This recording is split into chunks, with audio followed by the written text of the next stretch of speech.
Commander Abigail Winters stared out the viewport of the space station known as Convergence. The stars looked different here, so far from Earth. She adjusted her blue uniform and took a deep breath. Today, she represented all of humanity to 12 alien species who had mastered space travel long before humans had even left their solar system. "They're ready for you now, Commander," said her aide, Lieutenant Frank Miller. Abigail nodded and walked toward the large, round door. It slid open with a soft hiss. Inside, beings of all shapes, sizes, and colors sat around a massive table. Some had multiple arms, others had skin that changed colors, and a few seemed to float above their seats. They all turned to look at her. "Welcome, human representative," said a tall, thin being with pale blue skin. This was Zalturath, the leader of the Galactic Coalition. "Please join us." Abigail took her seat, feeling small among these ancient species. Some had been traveling between stars for thousands of years, while humans had only reached their first exoplanet 50 years ago. "We are pleased Earth has joined our coalition," said Zalturath. "But we must be honest about why we sought you out with such urgency." Abigail felt her suspicion grow. The coalition had appeared near Earth just 3 years ago, offering technology and knowledge. It had seemed too good to be true. Now she knew it was. "There is a threat to all life in this galaxy," continued Zalturath. A hologram appeared above the table, showing a dark mass moving through space. "We call it the Void. It consumes stars and planets. It destroys everything in its path. And it's heading toward human space," said another alien, this one with 4 arms and golden eyes. "We have tried to stop it," said Zalturath. "We have failed. Our species have lived in peace for so long that we have forgotten how to fight.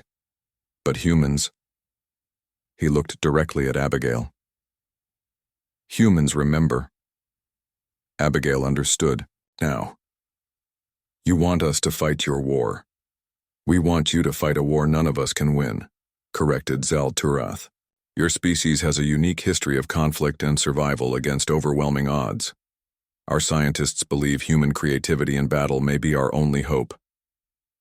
Back on the human ship USS Defiant, Captain Eric Mason received the message from Commander Winters with a grim face.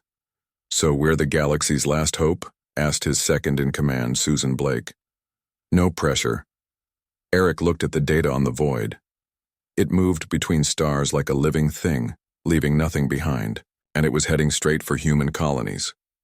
"The Coalition is giving us technology to upgrade our ships," Eric told his crew. "But they're counting on us to come up with the tactics." The crew of the Defiant worked day and night, integrating alien tech with human ships. What would have taken years on Earth happened in weeks with the help of Coalition engineers. Soon, a fleet of 20 ships was ready. The Coalition called it a test force. Eric called it humanity's first line of defense. "Captain, we're picking up strange readings," said Lieutenant Greg Peters from his station on the bridge. "Something is coming through space near the Epsilon outpost." Eric stood up. "Show me." The screen displayed 5 black ships, if they could be called ships. They looked more like twisted sculptures with parts that seemed to shift and move. "The Void," whispered Susan. "Coalition ships are pulling back," reported Greg. "They're running away." Eric felt anger rise in his chest. "Well, we're not." He pressed the communication button. "All human vessels, hold position. This is what we trained for." The 5 Void ships moved closer. They seemed to absorb the light around them. The human fleet held its ground, weapons ready. "They're scanning us," said Greg. "Different pattern than the Coalition warned us about. They're curious? Let's show them what happens when they get too curious about humans," said Eric. "All ships, defensive formation beta. Prepare to engage." The first battle between humanity and the Void lasted just 20 minutes. The Void ships moved faster than anything Eric had ever seen. They didn't seem to want to destroy the human ships, instead they tried to capture them. "They're using some kind of energy net," shouted Susan as one of the human ships was surrounded by dark tendrils. "Cut them off," ordered Eric. "Focus fire on those tendrils." The human ships adapted quickly, changing tactics when one approach failed. The Void seemed surprised by this. pulling back when its methods didn't work immediately. In the end, 2 void ships were damaged, forcing all 5 to retreat. The human fleet lost no ships, but had several damaged. Most importantly, they learned that the void could be hurt. When the battle ended, Eric received a message from the coalition ships that had watched from a safe distance. "No species has ever driven back the void without massive casualties," said the alien commander, their voice filled with something that sounded like hope. "How did you do it?" Eric looked at his tired but proud crew. "We didn't run. Sometimes, that's all it takes." 2 days later, Commander Winters stood before the Coalition Council again. "We need to know everything about the void," she said. "Not just how to fight it, but what it wants. Why it takes prisoners instead of just destroying everything." "We do not know," admitted Zalturath. "In all our encounters we focused on escape, not understanding." "Then that will be humanity's first contribution to this fight," said Abigail. "We'll find out what we're really facing."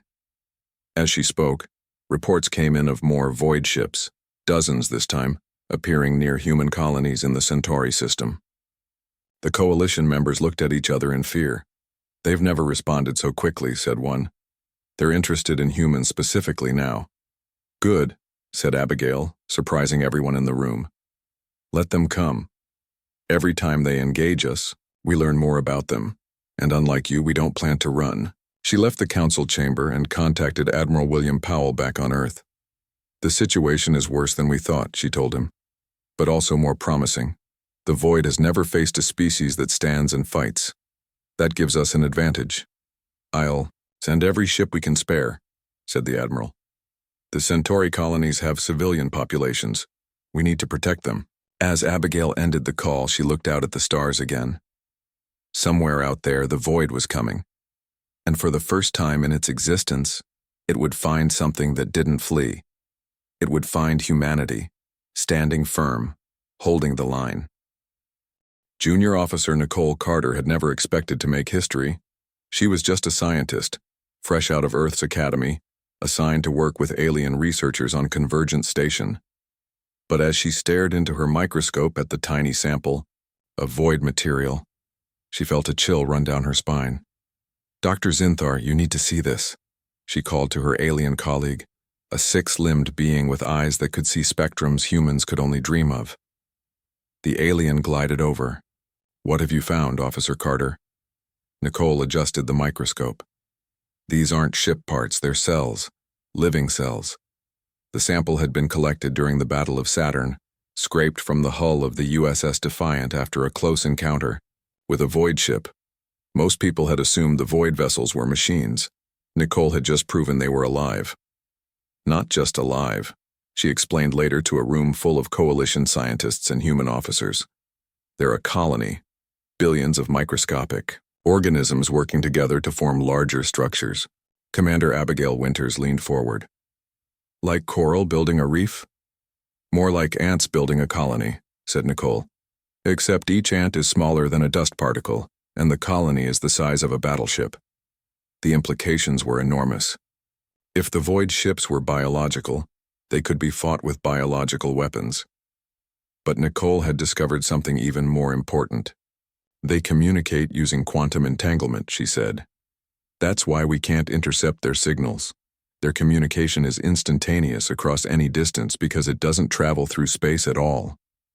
This explained how the void coordinated its attack so perfectly. It wasn't just a swarm of individual ships, it was one entity spread across many bodies, all thinking together. While Nicole's discovery changed their understanding of the void, another human mission sought to capture a piece of it for closer study.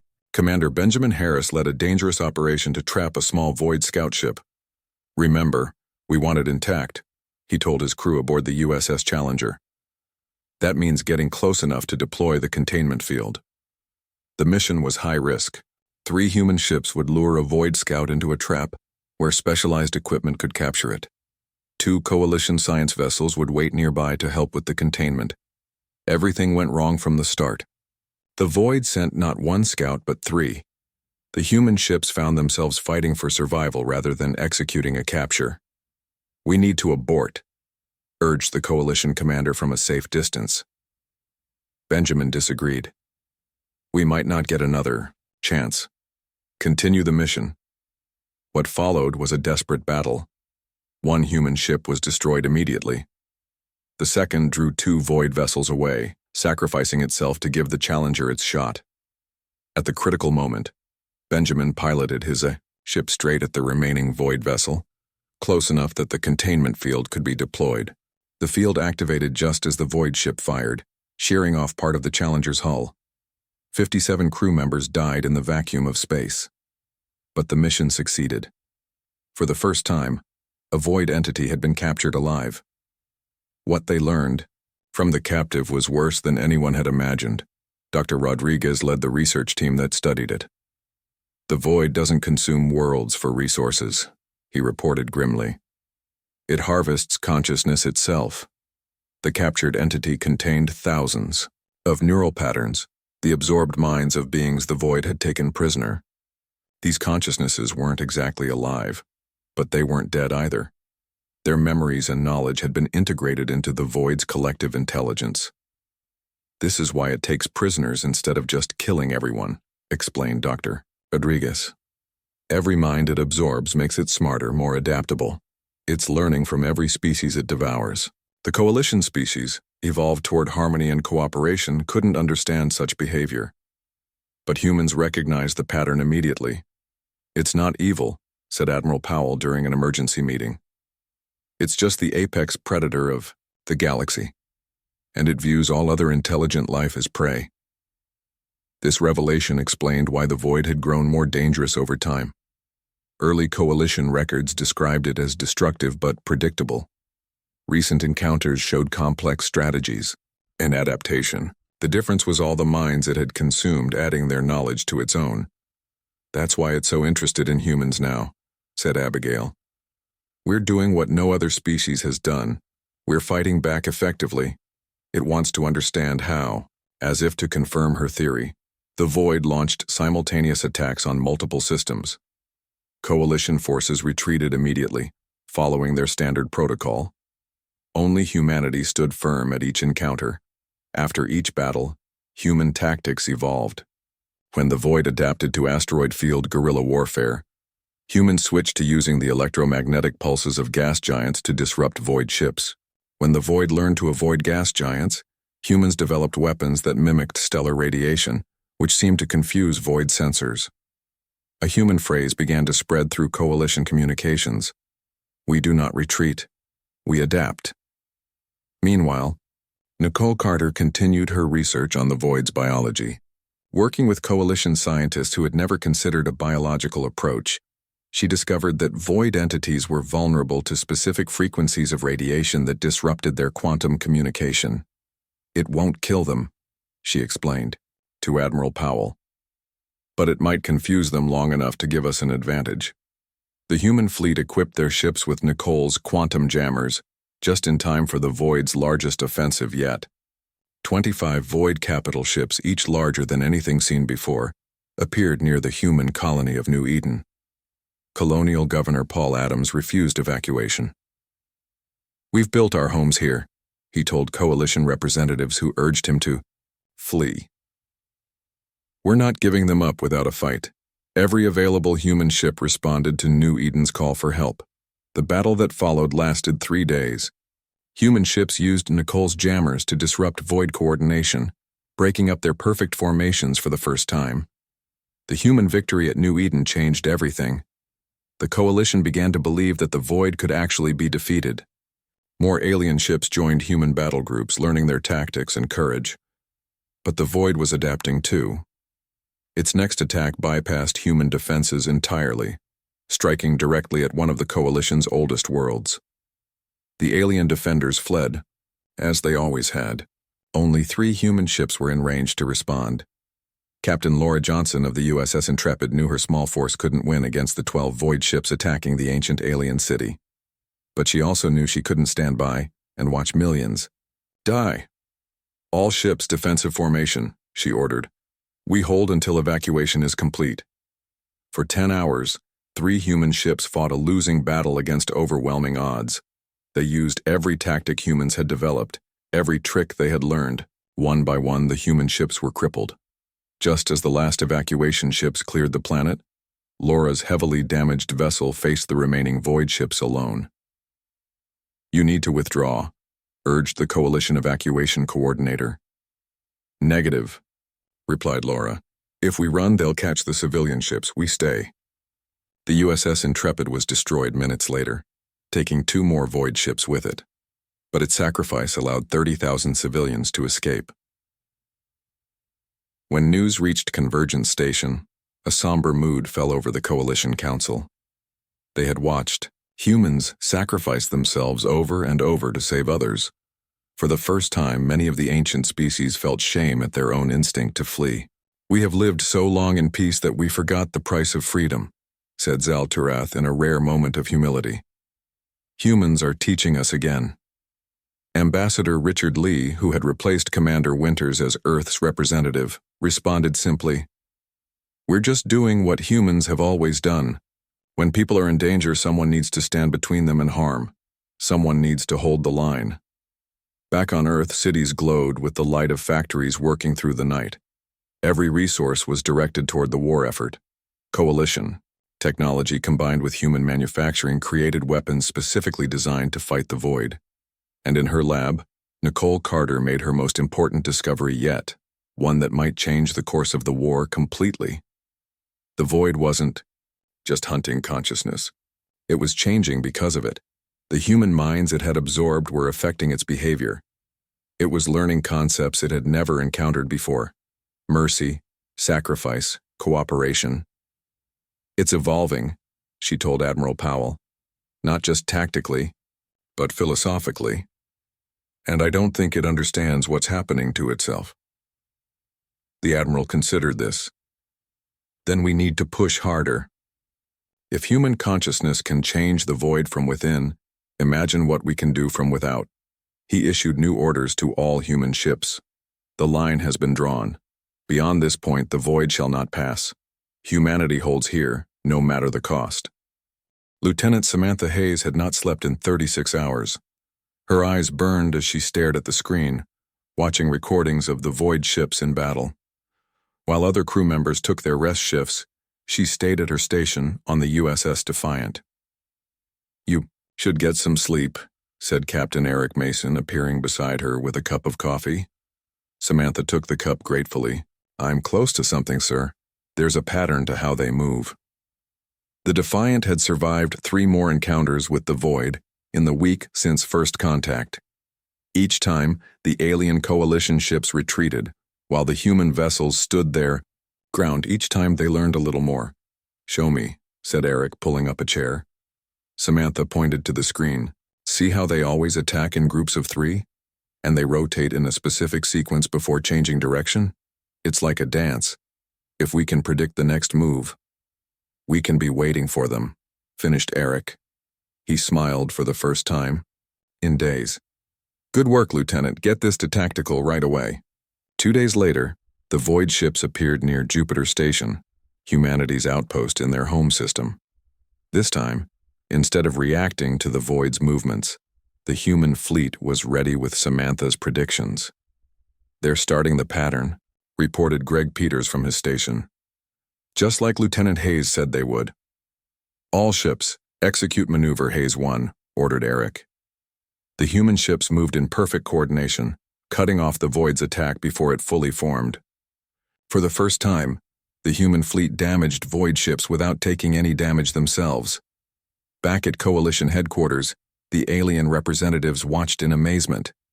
"They destroyed 3 void vessels," said Zal Turath to Commander Winters.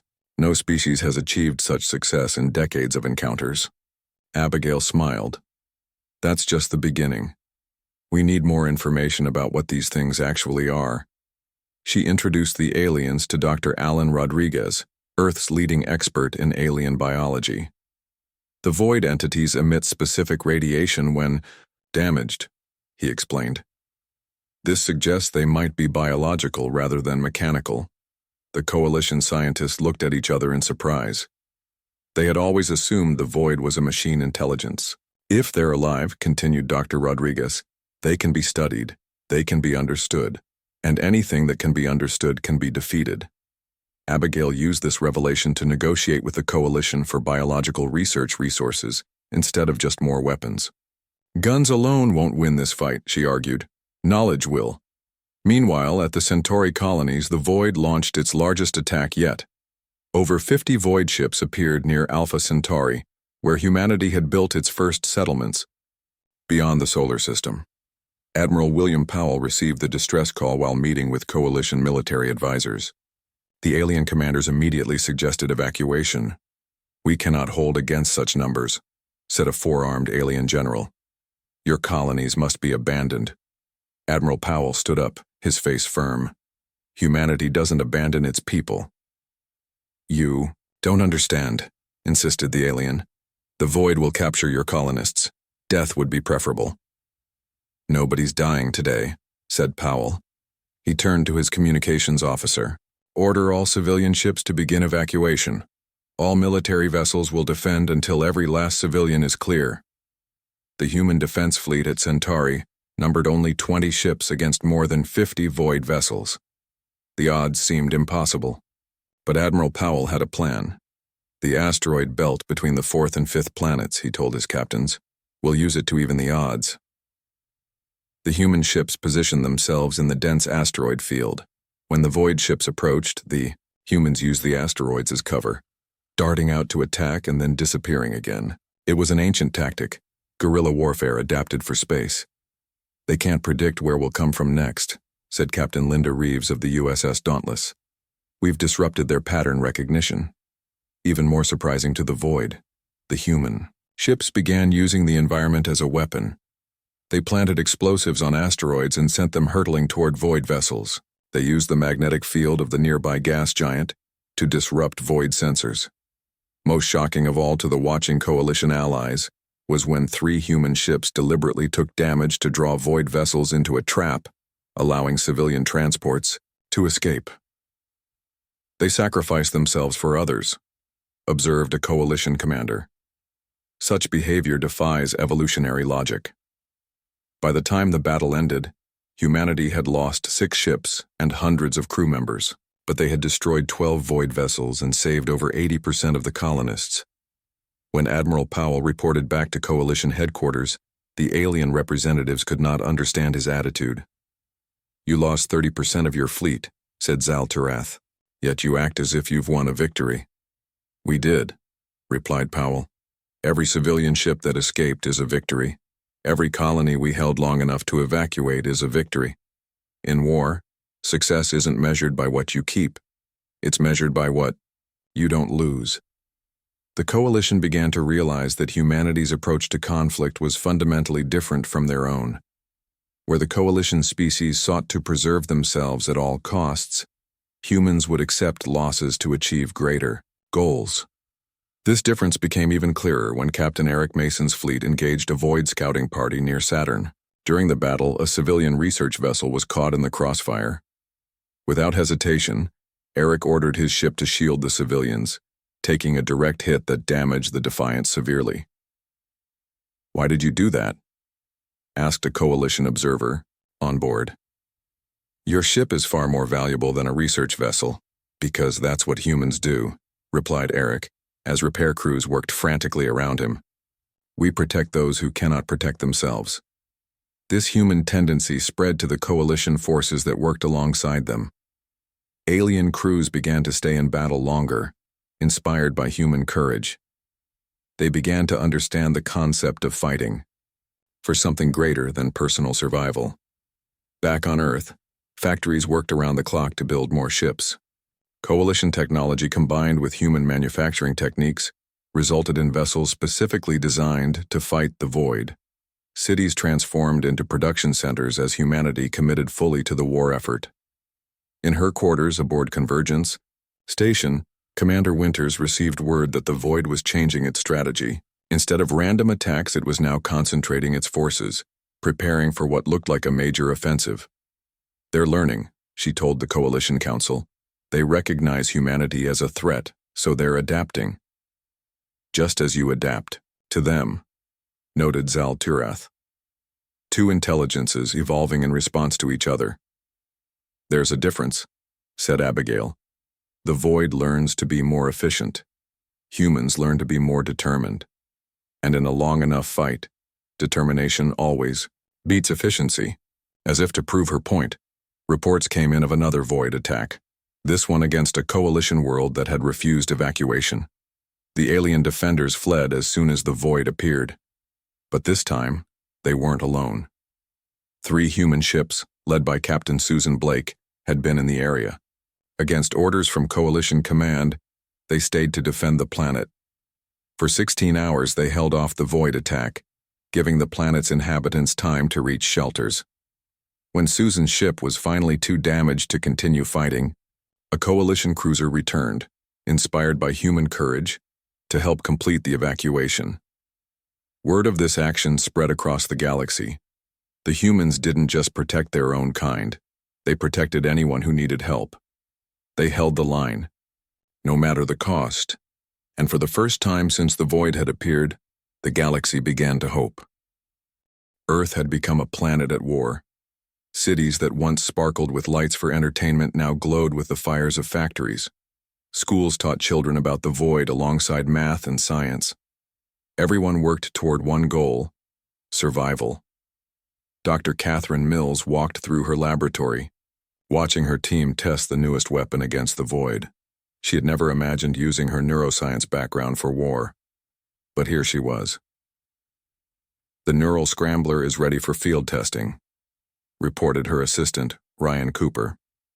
He pointed to a device no bigger than a coffee mug. "If Officer Carter's research is correct, this should disrupt the void's hive-mind communication for up to 5 minutes. Catherine nodded. 5 minutes might not sound like much, but in battle, it could mean everything. Across the solar system, Admiral William Powell established what humans now called the line, the furthest point humanity would allow the void to advance. Beyond this line lay 15 inhabited worlds of various species who had refused evacuation. The Coalition considered these worlds already lost, but humanity had promised protection. "The line will consist of 3 defense zones," Powell explained to the Joint Human Coalition Command, "each with overlapping fields of fire. If the void breaks through one zone, they face another, and then another." A Coalition general, a being, with crystalline skin that reflected light and beautiful patterns, spoke up. "You don't have enough ships to maintain such a defensive perimeter. The mathematics is clear." "Maybe by your calculations," said Powell, "but you're not counting human determination. 1 human ship fighting for its home is worth 3 fighting anywhere else." While the Coalition remained skeptical, humanity prepared for the greatest test yet. The line was established, a vast arc of space protected by every available human vessel, and the few Coalition ships brave enough to join them. Captain Lisa Rivera commanded one section of the line aboard her ship, the USS Horizon. Her crew, once strangers from different parts of Earth, had become a family through battle. "Sensor report," she called to her tactical officer. "All clear, Captain," replied Lieutenant Jack Anderson, "though we're picking up unusual activity at the edge of scanner range. Hard to tell what it is." Lisa frowned. The void had been quiet for nearly 2 weeks. Too quiet. Intelligence suggested it was gathering forces for a major offensive. If the line broke, billions would die. "Maintain alert status," she ordered. "I don't want any surprises." Elsewhere along the line, Dr. Mills arrived on the USS Reliant to install her neural scramblers. Captain Doyle greeted her as she came aboard. "Doctor, I hope your devices work as advertised," he said, leading her to the bridge. "We've lost too many good people already." "They've worked in every test," Catherine assured him. "But the void is adaptive. We can't predict how long our advantage will last once they encounter the scramblers." As Catherine's team installed the devices across the fleet, Nicole Carter continued her research aboard Convergence Station. The captured void fragment had revealed more secrets. The void's consciousness absorption wasn't just for gathering intelligence. It was how the void reproduced. "It's not just consuming minds," she explained to Commander Winters, recently promoted to Admiral. "It's using them as templates to expand itself. Each new void ship contains copies of the consciousnesses it has absorbed." Abigail understood the horror of this immediately. So every time we destroy a void ship, we're destroying thousands of absorbed minds, confirmed Nicole grimly. They're not truly alive anymore, but some essence of them remains. This revelation weighed heavily on human leadership. Were they killing victims along with their captors? But the alternative, allowing the void to continue consuming worlds, was unthinkable. The decision was made to continue the fight, but with a new goal, finding a way to separate the absorbed consciousnesses from the void entity. 3 days later, the void finally made its move. Long-range sensors detected void ships emerging from deep space. Not dozens, but thousands. 3,217 void vessels detected, reported the Coalition monitoring station. They're heading directly for the line. Admiral Powell called every human on Earth who could operate a ship. Retired pilots returned to service. Academy cadets were pressed into duty. Even civilian vessels were armed and sent to reinforce the line. Still, the human fleet was outnumbered 5-1. Coalition representatives begged humanity to retreat and preserve their species. They offered sanctuary in the inner systems far from the void's advance. Admiral Winter's response became legendary. Humanity doesn't measure victory by our survival, but by the survival of those we've sworn to protect. The line holds. As the Void Armada approached, tension built across the human fleet. Captain Rivera addressed her crew one last time before battle. "I won't lie to you," she said, her voice steady despite her fear. "We face impossible odds today, but throughout history, humans have done the impossible when it matters most. Today, it matters, not just for us, but for every intelligent species in this galaxy. Whatever happens, I am proud to serve with each of you." The first wave of void ships hit the line at Sector 7. Captain Doyle's USS Reliant was among the first to engage, using Dr. Mill's neural scramblers to devastating effect. Void ships, suddenly cut off from their hive mind, flew in confused patterns, crashing into each other or drifting aimlessly. "It's working," shouted Doyle as his gunners targeted the disoriented enemy. "Push the advantage while we have it." For 6 hours, the scramblers gave humanity the edge they needed. But as Nicole had predicted, the Void adapted. Its ships began to use backup communication systems, crude but effective. The human advantage faded. By the second day of battle, 1/3 of the human fleet had been destroyed or disabled. The line was bending but had not broken. Coalition observers watched in amazement as humans continued fighting, despite mounting losses. On day 3, the Void concentrated its attack on Sector 4, where Captain Rivera's USS Horizon defended a populous, alien world. Her ship, along with 5 others, faced over 50 Void vessels. "Scrambler systems failing," reported Jack Anderson as the bridge sparked with damaged electrical systems. "They've adapted completely."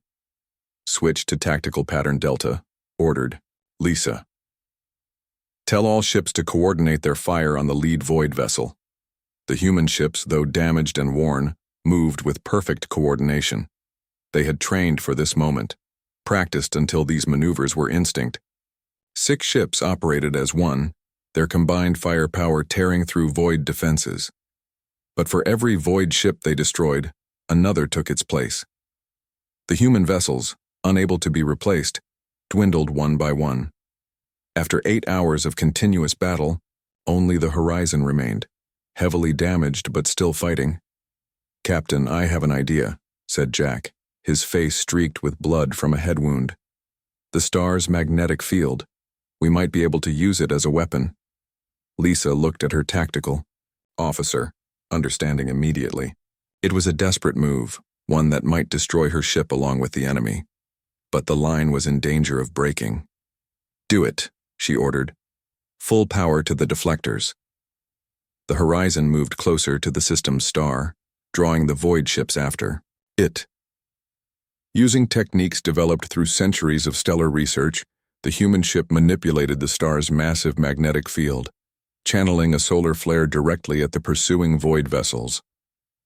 The flash of light was visible across half the sector. When it faded, 20 void ships had been destroyed or disabled. The horizon, protected by its deflectors but still severely damaged, limped back to its position on the line. Similar stories of heroism and sacrifice played out across the entire defensive perimeter. Human ships, outgunned and outnumbered, held their positions through innovative tactics and sheer determination. On day 7 of the battle, the Void launched a coordinated attack on 5 different sectors simultaneously. The human fleet, stretched thin and exhausted, seemed certain to break. It was then that something unexpected happened. Coalition ships, which had been observing from a safe distance, began to move forward. Not just a few, but hundreds. "We stand with humanity," announced the Coalition fleet commander. "We too will hold the line." Inspired by human courage and sacrifice, the Coalition species had finally found their own determination. Ships that had fled at the first sign of the Void now charged into battle alongside their human allies. The tide began to turn. With fresh reinforcements, the defenders pushed back the Void's advance. Dr. Mills's neural scramblers, modified based on battlefield data, once again became effective as they were deployed from Coalition vessels the Void hadn't encountered before. Day 12. The Void launched its largest attack yet against Sector 1, where Admiral Winters commanded the flagship USS Defender. Over 500 Void ships descended on her position. "All ships, hold formation," ordered Abigail as Void vessels surrounded them. "We need to protect the civilian transports behind us." For 18 hours, the human and Coalition ships of Sector 1 fought without rest. Ships were destroyed, crews lost, but still they held. Admiral Winters' flagship took heavy damage, its weapon systems failing one by one. "We can't hold much longer," reported her tactical officer. Abigail looked at the sensor readings. The civilian evacuation from the nearby planet was only half complete. They needed more time. 6 months passed after the Great Battle of the Line. The Void launched no further offensives. Deep space sensors detected Void ships withdrawing from territories they had conquered decades ago. The galaxy held its breath, unsure what this meant.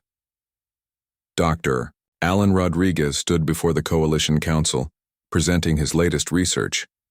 The aging scientist had spent months studying the Void's behavior patterns. The Void hive mind had never encountered resistance that adapted as quickly as itself, he explained. In humanity, it recognized another apex predator, one that prioritized protecting others above self-preservation. He displayed charts showing the Void's changing behavior. This concept, sacrifice for others, was incomprehensible to the Void's consumption-driven existence. The human minds it absorbed introduced ideas that created contradictions in its hive mind. Zaltarath leaned forward, his blue skin catching the light. "Are you suggesting the Void wasn't defeated militarily, but philosophically?" "Precisely," nodded Alan. "It's experiencing what we might call an existential crisis. It's questioning its own nature." The council chambers buzzed with conversation. If true, this changed everything. The Void wasn't just retreating to gather strength. It was fundamentally transforming. Admiral Powell, who had replaced the fallen Admiral Winters as humanity's military leader, proposed a bold plan. "We should send a mission into former Void territory," he suggested. "Not to attack, but to make contact. If the Void is changing, we need to understand how and why." The mission was approved, though many Coalition members considered it suicidal. The USS Discovery, commanded by Captain Ryan Hall, would lead a small fleet into what had once been Void-controlled space. "This is either the bravest or stupidest thing we've ever done," Ryan told his crew as they prepared to depart. "Maybe both." His science officer, Lisa Chen, had worked with Nicole Carter on Void research. "If we're right about the transformation, this could end the war completely." The human ships traveled cautiously, ready to flee at the first sign of hostility. They encountered empty space where Void fleets had once patrolled. Planets that had been harvested were abandoned. Something had definitely changed. On the 7th day of their mission, sensors detected a Void ship ahead. The crew tensed, weapons ready. But the Void vessel made no aggressive moves, it simply waited. It's almost like it's watching us, said Lisa, studying her readings. I'm detecting unusual energy patterns. It might be trying to communicate. Ryan made a decision that would change galactic history. Open a channel. Let's see if it responds. For 3 hours, the humans sent various signals, mathematical sequences, images, simple language patterns. Finally, the void ship emitted a burst of quantum energy that the Discovery's computers translated into a message. Why protect others when you could save yourselves? The bridge crew looked at each other in amazement. The void was actually asking them a question. Ryan thought carefully before responding. Because their survival matters to us, he sent back. Because we are stronger, together than alone. The void ship processed this for several minutes before sending another message. The minds we absorbed hold this belief. It conflicts with our purpose. Explain. Over the next days, a strange dialogue formed between humanity and the void. The Discovery reported back to Coalition headquarters, where Nicole Carter and her team analyzed every exchange. The void is fragmenting, she explained to the Coalition Council. The human consciousnesses it absorbed have introduced concepts like cooperation, sacrifice, and moral choice. These ideas are spreading through the hive mind like a virus, causing some fragments to question their original purpose. On Earth, cities began to rebuild. Factories that had produced weapons now created tools for peace. Children returned to regular classes. The constant fear that had gripped humanity for years began to fade. But not everyone believed the void had changed. Some military leaders argued it was a trick, a way to lower humanity's guard before a final attack. Others pointed out that even if some void fragments were questioning their nature, others might still be dangerous. Admiral Powell addressed these concerns at a global meeting. We remain vigilant, he assured the world's leaders.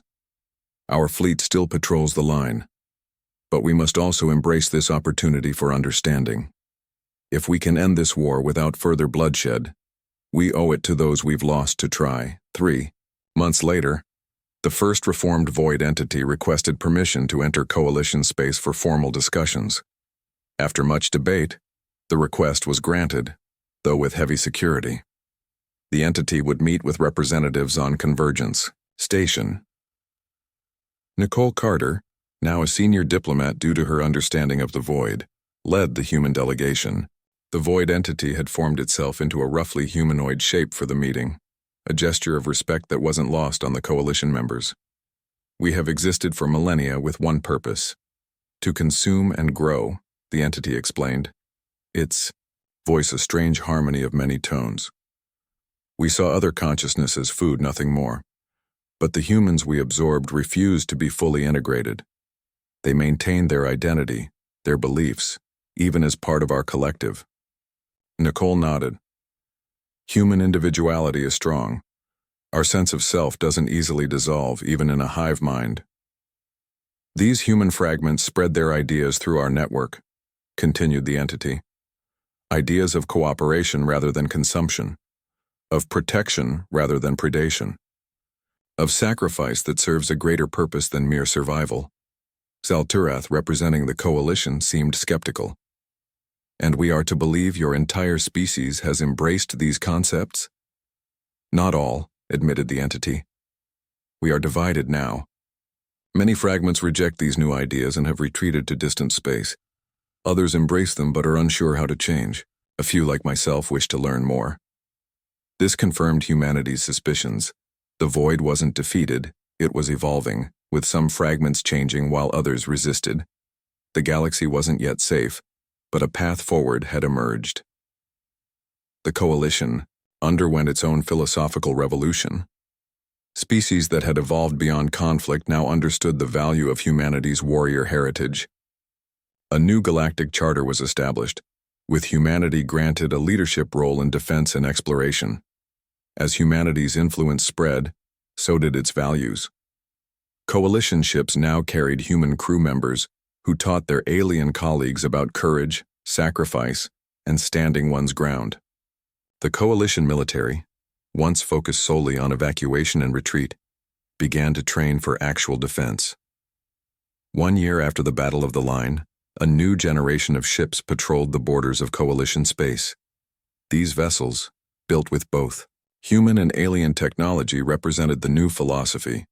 We advance together or not at all. Nicole Carter, promoted to captain, commanded the exploration vessel New Horizon with a multi-species crew. Their mission was to establish contact with more reformed Void entities and, if possible, begin diplomatic relations. "We're entering the former Void system now," reported her navigation officer, a four-armed alien named Krell. Once, his species had been among the first to flee any danger. Now, thanks to humanity's example, they were among the first to volunteer for frontier duty. "I'm detecting a Void presence in orbit of the fourth planet," said Lisa Chen, still serving as science officer. "Its configuration matches our diplomatic contacts." Nicole straightened her uniform. "Open a channel. Let's make history." The response came immediately, as if the entity had been waiting. Its communication was clearer than any previous Void contact, suggesting it had further adapted its systems for better interaction. "Vessel New Horizon, we welcome you," it transmitted. "We have prepared a surface facility for meeting. Will you join us?" After careful scans confirmed no threats, Nicole led a team to the planet's surface. They found a simple structure clearly designed to accommodate human and Coalition physiology, another sign of the Void's changing nature. The entity that greeted them had formed itself into a more refined humanoid shape, with features that suggested a face. It was learning to interact in ways its kind had never needed before. "Captain Carter," it acknowledged her. "We have been studying your species intensely since the battle you call the Line. We have a question that remains unanswered." Nicole nodded. "Ask your question. Why did humans defend worlds that were not their own? Why sacrifice yourselves for beings you had just met? Our analysis cannot find the evolutionary advantage in such behavior." Nicole smiled slightly. "That's because there isn't one, at least not in the short term. Humans learned long ago that true strength comes not from what you take, but from what you give. Not from what you destroy, but from what you protect." The entity seemed to process this. "We are beginning to understand. The human fragments within, our collective speak of concepts like honor, duty, and love. These have no meaning in a consumption-based existence. But they're what make life worth living," said Nicole. "Worth fighting for." The entity moved closer. "We have a message for humanity. The first consensus our reformed fragments have reached." It paused, as if gathering its thoughts. "We understand now what makes humans different. You fight not for yourselves, but for others. This concept has changed us forever." Nicole felt the weight of history in this moment. Two utterly different forms of life reaching understanding. Her response was simple but profound.